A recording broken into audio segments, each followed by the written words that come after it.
Thank you, President. Colleagues, I took my seat in this House representing Wales over 20 years ago. Wales has benefited hugely from EU membership. We also had a lot to contribute.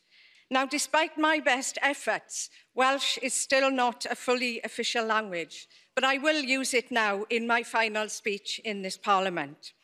Hoffwn ddiolch o galon I bobl Cymru sydd wedi rhoi ffydd ynddo fi I fod yn llais dros ein cenedl yn Ewrop. Rwyf wedi cadw fy ddewyd I godi profil a diogelu buddiannau Cymru. Dyw'r daith hon ddim ar ben o bell ffordd. Mae gyda ni uchelgais i'n cenedl. Wales is a European nation. I believe our future is within the EU. We are leaving now. But know this, in our hearts, we are still here. Rydyn ni yma o hyd, and we will be back. Diolch yn fawr. Thank you. Thank you.